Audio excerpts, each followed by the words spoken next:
I have a message from the Village Jedi. Max Rebo, hit it!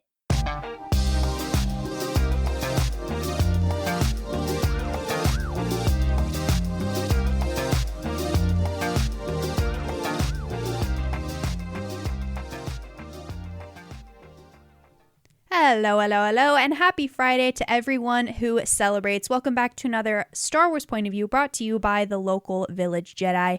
My name is Marina, and if you're new here, as I said, welcome. And if you're not, welcome back. As I said, happy Friday. We are here to talk about something we all know and love, and that is the Siege of Mandalore. Now, if you have checked and you're a fan and you're following the show, first of all, thank you. Second of all, you probably have noticed that there is a second bonus episode that went up today about the Clone Wars specifically, where we take a 30-question quiz. We can take it together. The link is in the show notes of that episode. It was a lot of fun. It was just a way for me to give you guys a little bit of bonus content, to mostly just apologize because every episode this month is going to be an audio-only exclusive. I'm going to be out of town, so I'm trying to batch these episodes, and I thought, what's a part of Star Wars I could talk about for 4 weeks straight? It's the Siege of Mandalore. But before we get into that, as always, a little bit of the behind the scenes on how you can get involved with the discussion. Go ahead and follow me on Instagram or TikTok if you want at the Village Jedi, or you can send me an email to be read and discussed on air at tvjpod@gmail.com. Sometimes I forget to check those, and if you're like me, you have 1,000,001 emails. So if you sent in an email and maybe I missed it or I went to the junk, feel free to send me a DM and I will look for it, check it out, and read it on air. Just for you, because I love you. I love all the fans. Welcome to the Village, and I am the Village Jedi, I'm Rena.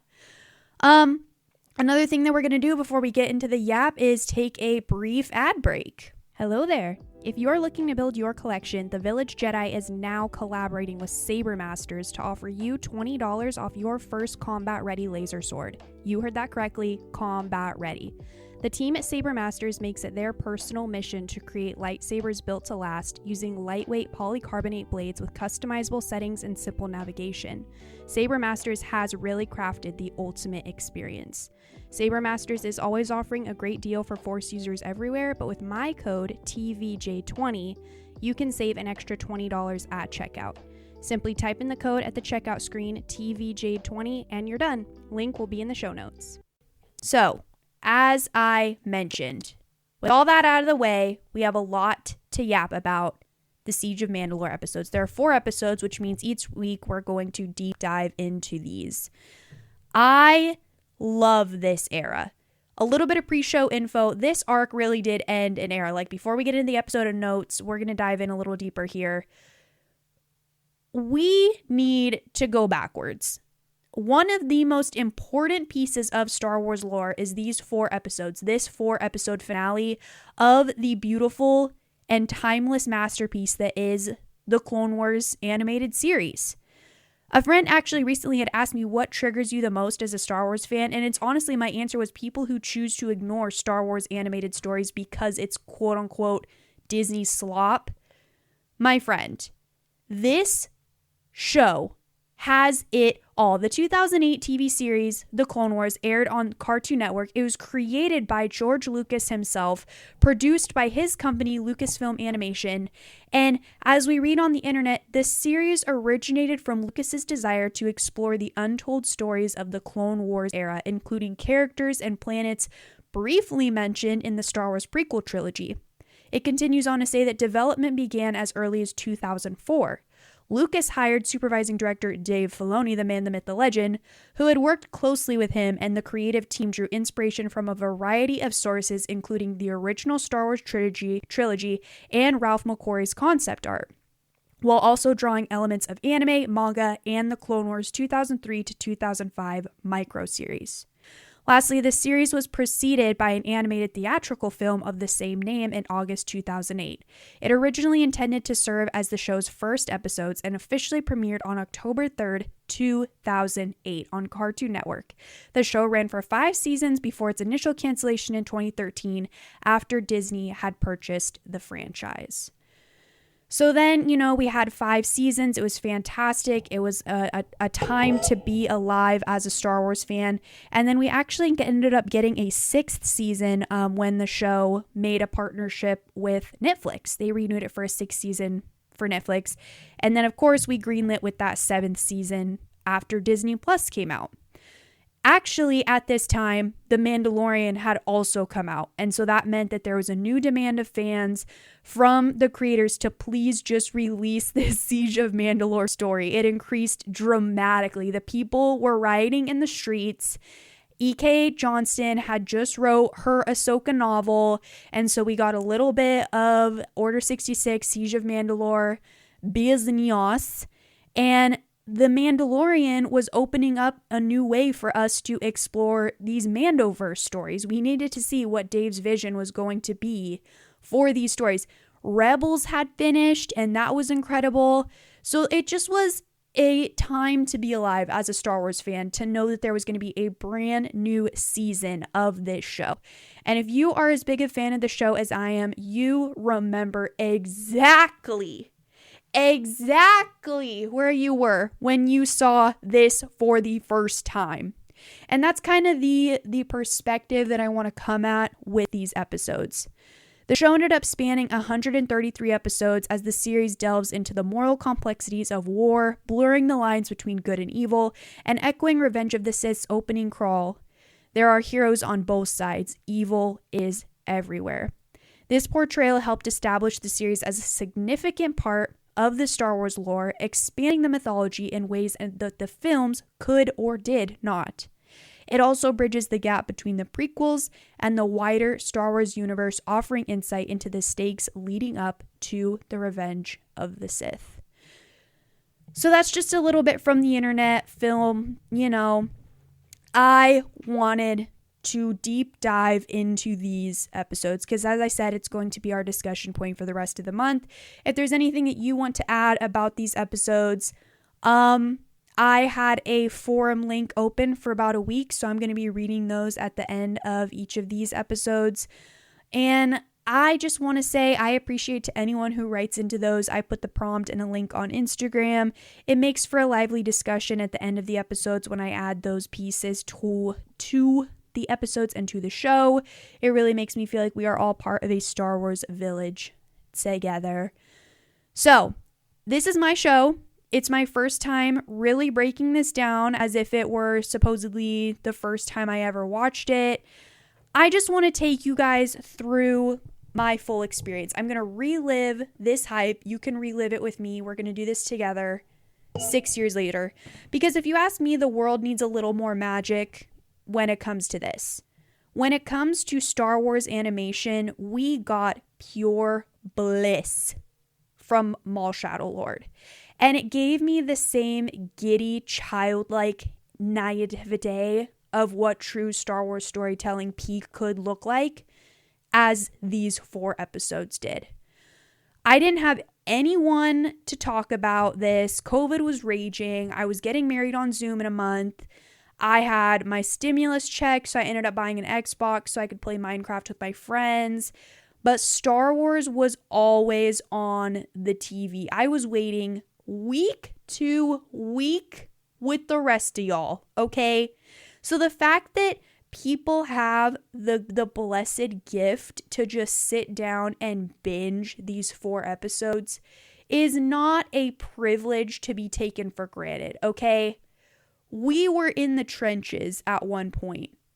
We were in the Mandalorian Dome watching these episodes week to week, wondering how Dave Filoni was going to wrap this up so elegantly, and he exceeded every possible expectation that we could have. But enough glazing, enough pre-show yammer yap. Let's go ahead and get into the episode breakdown.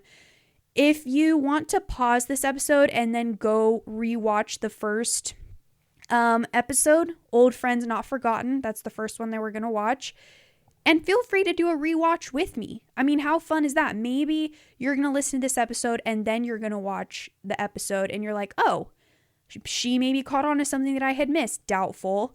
Or maybe it's just more fun because now you have a super friendly Village Jedi who's out there watching it along with ya. Happy Friday. Okay, so episode breakdown notes. This is the first time I've watched, when I sat down to compile these notes, this was the first time that I had watched these episodes since Maul Shadowlord came out, which is actually an exciting feeling for me. There's no opening credits. It really does watch and feel like a theatrical film. There are green letters that say a Lucasfilm limited production, and then it just cuts straight to the Clone Wars typical crawl, but instead of those classic yellow letters for the logo, we've got red letters. And it says, Part 1, Old Friends Not Forgotten. I had absolutely no idea what to expect. None of us did. I hadn't seen any spoilers or trailers. Mind you, if you go back and listen to my Who is the Village Jedi or my Empire Radio Imperial interview episode, you know about where I was in my Star Wars journey at this time. I had really been into it only for about 5 years. So it's not like I was out here just running the place. I still had a lot to learn and things I did not know about. I didn't know where to go to like keep up with things. I wasn't on TikTok at the time. I wasn't on the Star Wars side of Instagram. I wasn't watching edits. I wasn't watching interviews, nothing.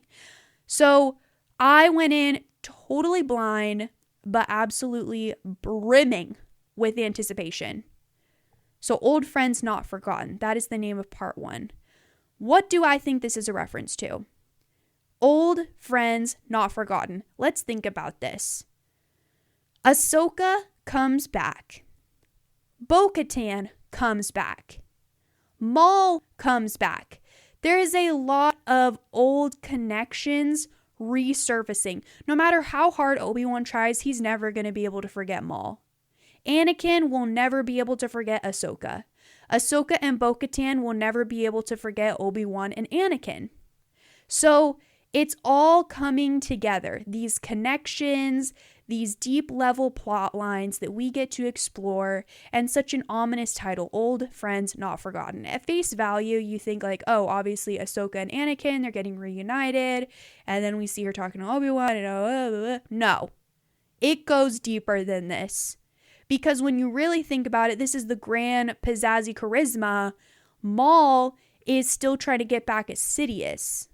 And you could consider Maul an old friend of Sidious. Maul does not want to be forgotten by no one, least of all Sidious. He's coming for him. He's gunning for him. He is in the crosshairs. It's just so good. So we get to this episode. We had just finished the Martez sisters arc. We left off with Bo-Katan recruiting Ahsoka. Like I said, if you guys haven't noticed yet, obviously we're not on YouTube, so you can't be seeing it, but hopefully you can hear it in my voice. I'm talking a million miles a minute. I got a lot of things to say. I got a lot on my mind. I got a lot on my tongue. Blah, blah, blah. I love these 4 episodes. You guys are probably like, Marina, take a chill pill. Relax. It's just the Siege of Mandalore. I've watched it a million times. I can recite the entire Maul monologue in the throne room. Duh. You should. You should be able to. Second of all, this is my show. The whole reason I started this podcast was so I would be able to share my excitement of the aspects of Star Wars I love. You want to talk about something I love? It's the Siege of Mandalore.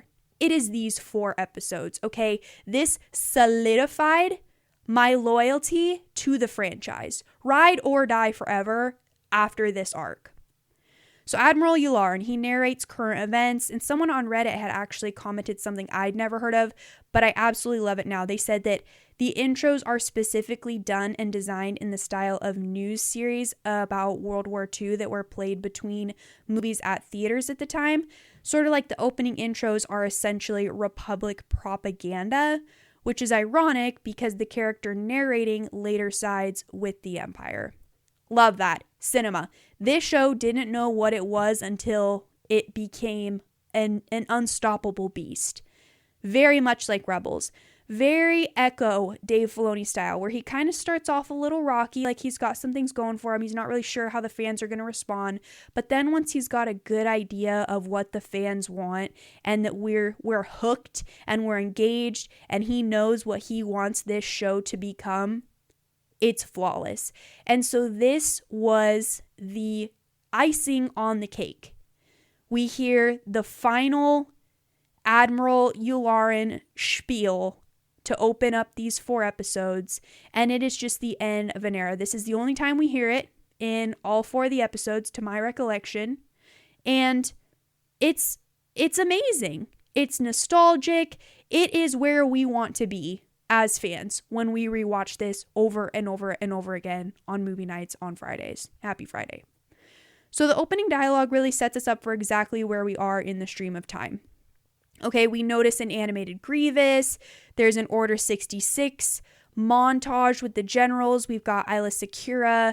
We've got Plo Koon, Depa Billaba with Kanan.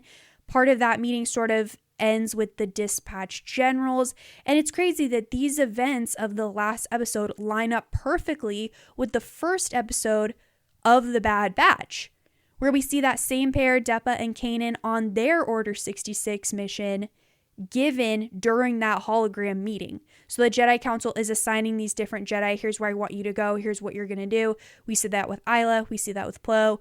Then we see it with Depa in Bad Batch. So this meeting is where she got her Order 66 mission. Crazy work. Crazy work. This is just the intro. So we're literally like 10 seconds into this episode, and already as a fan, your heart is going a million miles a minute. It's dropping. You're like, yo, the stakes are high. You recognize these screen caps from live action moments in Revenge of the Sith. There are so many Easter eggs. You just feel this dread in your stomach and you are locked in. So we cut to Obi-Wan's Legion, the 212th. They're fighting on a bridge, and Kenobi himself, he jumps ahead to protect Clone Trooper Cody. And right away, you can just note that this is where the animation budget for this season went. It is so much smoother than the past 8 episodes of this 12-episode season. His hair is sort of gracefully blowing in the wind. We see some gray patches on his sideburns, and there's just this like juicy glow of the blue blade. It looks stunning. The smoke effects, the music, beautiful. Cody's like, we can't locate the tactical droid, so the battle is losing. And then this is when Anakin shows up. And y'all, rewatching this, knowing what we know now about seeing him in Ahsoka Season 2, he looks great. The fact that we get this version of Anakin in Clone Wars animation, we get Revenge of the Sith Anakin in Clone Wars animation, and you really do need to let that sink in, because we also get Clone Wars and Revenge of the Sith Anakin in Ahsoka Season 2, y'all, or Ahsoka Season 1. Hoping we'll see him in Ahsoka Season 2. He looks great. The character design, it's just too good. Again, it's bridging. This season is meant to bridge the gap between Revenge of the Sith and these stories. So Anakin, he's like, if you want, I can hide here with you and we can let the people in this city suffer longer, or I can help you out by doing things my way. And his way essentially is to announce a surrender, which, funny enough, a false surrender is a type of perfidy. I think that's what it's called, perfidy. Educate me in the comments. In the context of war. It's a war crime under Protocol 1 of the Geneva Convention, but Anakin's like, yeah, we're actually not at the Geneva Convention. I can do whatever I want. So, false surrender. We pan to the 501st. They're sort of engaged in this major ab workout, hanging onto the underside of this bridge. And once the trap is set, the clone soldiers fly up to take the victory. They fly now. They've always flown. And sort of seeing these Mandalorian clone soldiers with jetpacks on, it just makes so much sense. It looks so cool, especially in the light of what these episodes explore so well, which is Mandalorians. We are pivoting as a fandom to the Mandoverse. In real time, when these episodes came out, the Mandoverse was being written as we were engaged. So we hear the main Star Wars title theme music during this scene, which is just so good. Once again, we know exactly where we are. We know exactly what kind of show and what kind of episodes these are about to be. We are about to be fed. All right, so the 212th and the 501st, they fight together to win the day. The generals are then summoned back to the mothership to take an important transmission holocall from a user known as Fulcrum. And between Obi-Wan and Anakin, they assume it could be like a distress call from Saw Gerrera, since the Jedi had actually helped him establish his personal rebellion on his homeworld of Onderon. But Yularen's like, it's not, get up here, you're going to want to see this for yourself. So the two get back to the ship, and this is where we see the holo projection of our Togruta queen herself. Ahsoka Tano and with her Lady Bo-Katan. And this is our first glance at this girl's glow up. Like, she's no longer in the street bike gear girly outfit. She has locked in. She's wearing the Mandalorian inspired dress. She's got the cool like forearm bands, the nice headdress. She's got the boots. She is looking absolutely stunning. Stunning. My second favorite Ahsoka look, TBH. So, absolutely lovely. At this point, it's been a little less than a year since she left. Her new outfit, again, stunning. And Anakin right away asks, like, is she all right? And Ahsoka's like, you know, we don't really have time for this. She relays urgent information about the renegade Sith Lord Maul, and if we move quickly, we believe we may be able to capture him. So then it cuts. Ahsoka and the Night Owls are about to fly in. Anakin tells Kenobi that he believes the Force led her to leave the Order so that she would be in the perfect position to capture Maul. And as a viewer, rewatching this with analytical podcast, you know, host eyes, it told me one thing. Anakin has been looking for a distinct why ever since she left. She made the decision that he personally wouldn't have, like he doesn't agree with it, and it haunts him that he's never been able to be at peace with her decision or understand it. So the fact that that is like the first thing we hear out of his mouth, that's like, oh, duh, this is why she left the Order. And Kenobi's basically like, I mean, I guess. Like, you can tell he's like, bro, that's what you're thinking right now? Like, what do you mean? So it just was kind of an interesting revelation to me as a viewer that I hadn't really ever noticed that before. That's what I'm just going to go ahead and assume. So Ahsoka arrives, R2-D2 super happy, this iteration of the Force theme plays, Bo-Katan is with her, looking stunning as always, voiced by Katie Sackhoff, our queen. Anakin wants to catch up, but Ahsoka, she's just ready to get straight to the point. She's all business. The situation that they are in is clearly urgent and requires time-sensitive action on their part. Anakin sort of throws like this little pity party. Nothing in animation is on accident. You can see his face sort of contort as he's frustrated that like we can't just like take a beat and catch up. Like, it's been a while since I've seen you. I'm concerned about you. Are we seriously just gonna like brush that off and jump straight to the emergency? Like, whoa, senorita, pump the brakes. And you can see that in his face. So I wrote down like, we're really beginning to see Revenge of the Sith Anakin, who's willing to throw the mission to the side if it means the unresolved feelings are in play. He has a hard time not making present emotions a priority. Like, Anakin Skywalker is the king of not learning how to compartmentalize. The man does not do well under pressure. That should never be on his resume. So Bo-Katan, she says that she's been tracking Maul for several months with the intent of capturing him and liberating her people from his influence.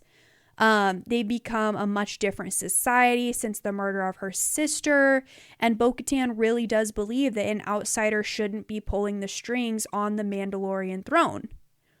Logically, she wants what's best for her people, but she knows that the ultimate goal will come at a cost, one that she can't afford on her own or with her Night Owls.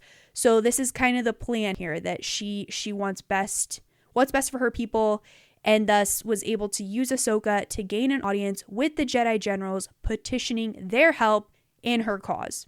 She's like, you get Maul and I get Mandalore. Like, it's that simple. We don't need to be throwing any sort of red tape around. Cut the red tape, burn it.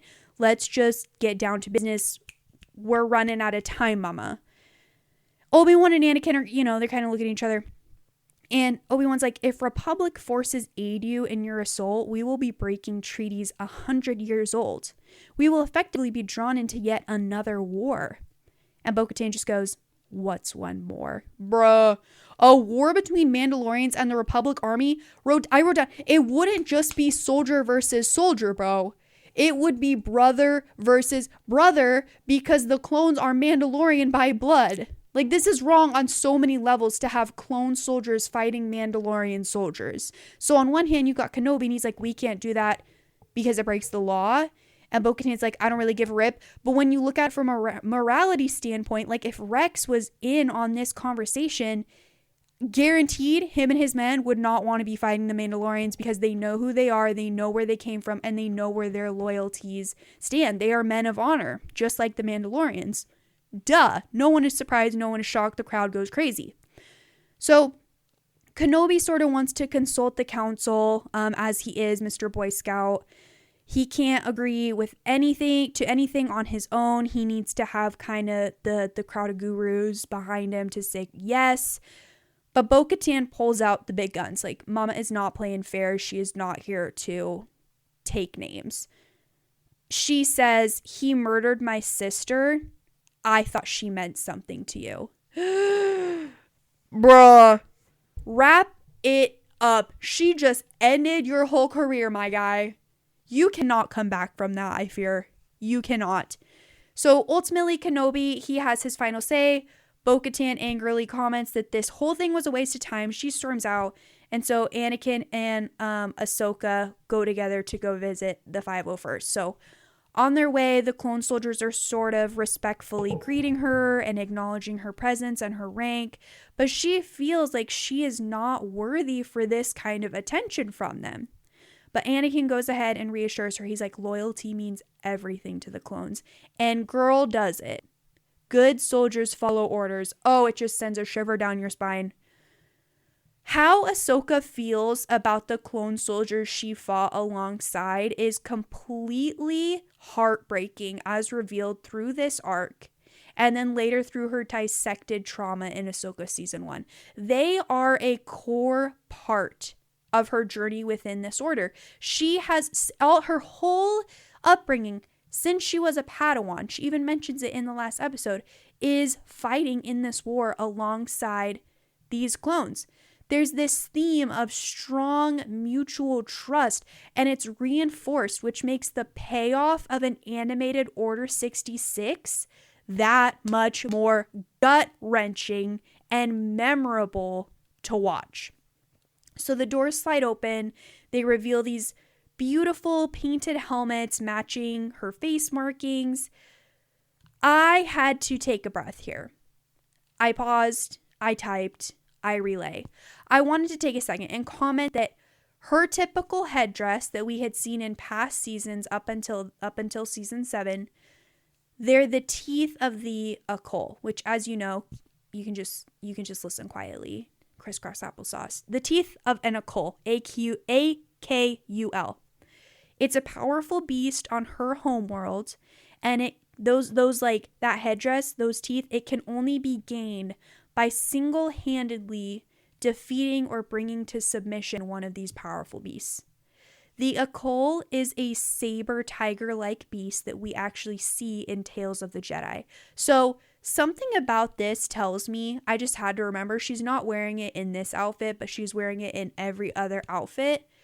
Ahsoka has always been brave and loyal, and the clones gravitate toward that kind of person. She has always been worthy of their respect and loyalty.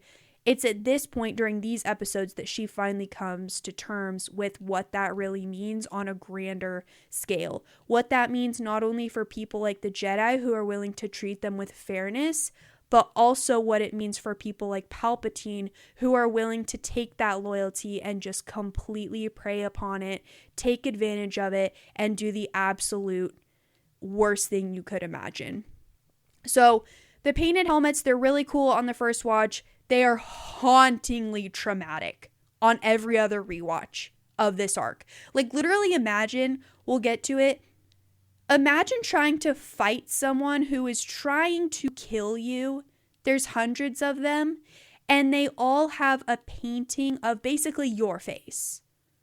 Terrible. I know that girl saw those helmets before she went to sleep. She closed her eyes and saw those helmets for weeks after these episodes. Guaranteed. Okay. We later see Rex, he's holding a box, which obviously we see later reveals that her dual saber hilts are inside. One is shorter, and we as an audience are reminded again of her unique combat style because we haven't seen her up until this point fighting with lightsabers in this season. Anakin sort of tinkered with the crystals. I'm not a big fan of them being blue, but it is what it is. What are you gonna do? So immediately after this kind moment, we hear the sound of an alarm. It is go time. We are being thrust into the action. Clones disperse. Kenobi reports that the Chancellor is in danger. We gotta go. And as a Revenge of the Sith fan, mama, you are on the edge of your seat. That movie is happening at this very second. At this very second. These episodes are not only complementing one another and bridging the gap, they are now happening in a dual reality. So right away, we're effectively told that this final story of Ahsoka and Rex is just as vital to this era of history as the last story of Anakin and Kenobi. Let's sit with that. This movie, Revenge of the Sith, is happening at the exact same time. This final story of Ahsoka and Rex is just as vital to this era of history, the prequel history, as the last story of Anakin and Kenobi. That is the caliber that we are looking at. You can either watch Revenge of the Sith or you can watch Siege of Mandalore. That is how I feel as a fan. Siege of Mandalore is on the same caliber as Revenge of the Sith. One of them is animated and one of them is live action. They are the kings of their genres. Moving on. Kenobi mentions Shaak Ti, which is a callback to a Revenge of the Sith deleted scene with Shaak Ti, who's captured on the ship that they end up rescuing the Chancellor from. Love that little tidbit. Ahsoka's mad, though. She is mighty mad that basically these two are choosing the Chancellor over Bo-Katan and her people. These people are suffering. They are being oppressed and basically terrorized by Maul and his followers, and you guys are just running to the Chancellor? Are you serious? Like, she sees right through the Jedi's puppetry and corruption. Her and Kenobi have this little debate, and Anakin ends up coming up with a compromise that Rex will be promoted to commander. So half the 501st will go with them, and the other half will go with her. The two accept this. Kenobi ends up kind of playfully reminding her, like, best to capture him. He doesn't seem to stay dead. So we go into this mission, and that's kind of his only ask, is like, if you're going to do this, bring him back alive. Like, he'll at least be worth something to this. We'll give you the troops, bring him back in one piece. So right away, you can tell as a fan, okay, so this assignment is strictly offensive. Like, we are not trying to defend. Like, we need to go with a more delicate approach and bring him back to be useful to the good guys. It's been a while since we've seen Ahsoka fight with lightsabers, but I kind of imagine it's like riding a bike. Like, it comes back quickly. So, like, she's going to be fine regardless of what happens. But still, as a fan, you're like, yo, are we going to see them duel? Like, is that what's going to happen? Yes, ma'am. We then see what is potentially a moment that will be taken for granted until the rest of their days. And that is the final exchange between Anakin and Ahsoka. Anakin calls him by his name, and all she says is, Anakin, good luck. He smiles, then runs off to begin Revenge of the Sith. Oh, so then we're cut into the second act. Already, you guys, we're only like 10 minutes into this episode. The episode, by the way, let me scroll up here. It is the longest episode of the 4. It runs for 31 minutes. And it's absolutely incredible. So now we cut to Mandalore. There's this large armada of Republic ships. They're flying over Mandalore. This is our main cast. They confront Prime Minister Almec on a holocall, and Bo-Katan calls him out as Maul's puppet. And Almec says, siding with the Republic will make you an enemy in the eyes of the people. And she just responds, she's like, I'm fine with that. And then she hangs up. Which this amuses Ahsoka. She's like, you're nothing like your sister. Girl, be so for real. We then cut to the Mandalorians, which are the soldiers who are loyal to Maul, the Mandalorian soldiers who follow him, Mandalorians. Bo-Katan ends up holo-calling Ursa Wren, who is one of her night owls. She confirms that Maul has not left the city, and a little tidbit tag point here, Ursa Wren is Sabine Wren's mom from Star Wars Rebels, the animated show. Go watch it. The ships are attacked and the race to the surface is on. The 501st ends up reusing their jetpacks, and Ahsoka uses the falling debris field, looking at Rex. She's like, race you to the surface. They missed each other. They're excited to just have this awesome mission together, fall back into old patterns. We see her in action. Like, she's just taking out the Mandalorians. She's falling with the debris. She's saving pilots. Like, she's just doing her thing. I bet it just feels so good to just be back where she feels her strongest. We hear Battle Above Coruscant music playing. Now you may be thinking, why are we hearing Battle Above Coruscant when this is a battle above Mandalore? Girl, the battle above Coruscant is happening in the opening scene of Revenge of the Sith. This music is playing because it is happening at the exact same time as This Is Where the Fun Begins. That is the music that is playing. Again, we are reminded as fans where we are at in the stream of time. Subtle cues. Very interesting. So the battle ensues as the 501st Squad sort of makes their way toward the throne room and eventually Maul's hideout in what's called the Undercity. Here, there are two types of soldiers that both have strikingly visible signs of who they are loyal to. The Mandalorians have their Zabrak-inspired paint jobs with their horned helmets, and Ahsoka's soldiers have markings and paintings distinguishing them as the 501st and loyal to her. So you've got Maul on one side, Ahsoka on the other, and the soldiers who are following them reflecting those team stripes. And oh whoa, I just put this together. Am I dumb? The 501st color scheme is blue and white. Ahsoka's tendrils are blue and white. Her Leku. Dave, am I dumb? You guys, that was intentional and I never even put it together. Moment of silence for my brain because it just blew up. That's crazy. So anyways, these characters, Maul and Ahsoka, they just share so many parallels, which is something that we'll, of course, go over the course of these debrief episodes. We cut to Bo-Katan and the Night Owls. They take off toward the throne room. So the group sort of separates here.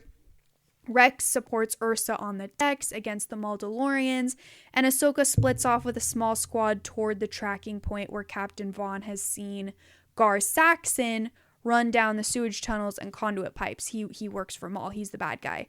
So Captain Vaughn is like, he went that way, girl. We as an audience can obviously sense there's some sort of trap here because Maul is not messy. There is a reason for everything. We cut back to the throne room with Bo-Katan and Almec. She easily overpowers him. And then he reveals that Ahsoka is headed toward a trap. He tells her that, yeah, he wanted you to bring the Jedi here, but you brought the wrong one. And Bo-Katan, she's trying to reach out to like Ahsoka, but we know from past dialogue that Gar Saxon was ordered to scramble any sort of comm feed. So as an audience, we sort of assume that Maul wants Kenobi when Almec says this line, and he does, but it's not for the reasons that we think and that we will learn in the next episode. The whole plan is just starting to kind of fall apart as 501st soldiers are picked off one at a time in this eerie sewage tunnel scene. Vaughn is shot. He holds Ahsoka's hand as he apologizes. And again, we just see this painful glimpse into the unprocessed trauma of a girl who was forced to become a soldier. There have been so many battles, so many soldiers, so many losses that this girl has had to not only see and feel within the Force, but personally lose. Like, the attachments that she would form with these clones is just devastating. And that's what makes these 4 episodes hit home so hard, is that is the core of the episode, is the emotional gravity and the deep connection to each other. So the Mandalorian soldiers surround her as she stands protectively over her fallen friend. The camera sort of spins, and then from behind we see this slow, dark silhouette of Maul. And all he says chillingly is, "I was hoping for Kenobi. Why are you here?" She's all by herself. The episode ends. And it's phenomenal, and we all clap and rewatch and go to the next episode. I got 6 submissions, so we're just going to do 2 for this episode. I pitched it on Instagram, basically just asking anyone who had seen it to tap the link and write in, what do you enjoy about watching the Siege of Mandalore? And then optional, would you change anything? So we're going to read 2 from each.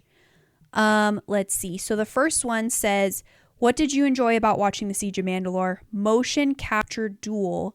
Also, the impact and the voice lines of Sam Witwer and Ashley was just amazing. Yes. I think this is pretty much the best in the best.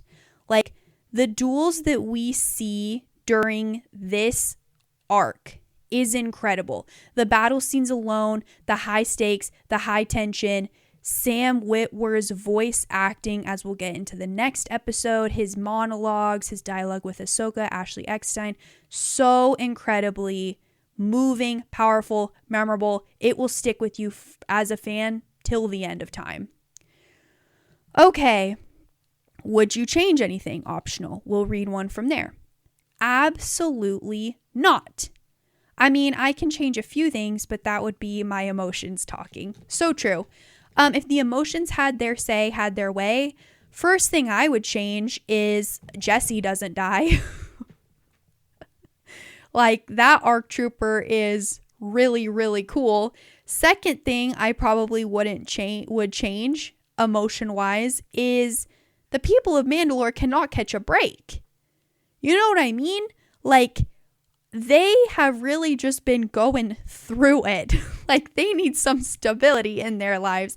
I would not want to live on Mandalore. Like, sometimes I have that question. People, I'll be talking about Star Wars. My friends will be like, oh, what planet would you want to live on? Never have I ever said Mandalore. There is way too much going on over there for me. I need a humble farmer's life. I play Stardew Valley, for crying out loud. Okay, well, that was episode 1 of the Siege of Mandalore, Old Friends Not Forgotten. Thank you so much for spending some time with me. I cannot wait to break down the next 4 episodes, or the next 3 episodes of this with you guys for the rest of the month. If there's anything that you want to say or add to the discussion, like I said, please follow me on Instagram at the Village Jedi on Instagram or TikTok, or send me an email at tvjpod@gmail.com. But unfortunately, this is where the fun ends. My only hope is you enjoyed, and I will yap at you guys again next Friday. Bye! This has been The Village Jedi. Thank you so much for listening. To support this show, please leave a rating or review wherever you listen to your favorite podcast. Go check out the YouTube channel, or send me an email to be read and discussed on air. You can also tell a fellow nerd to build the community. I mean this in the nerdiest way possible. May the Force be with you.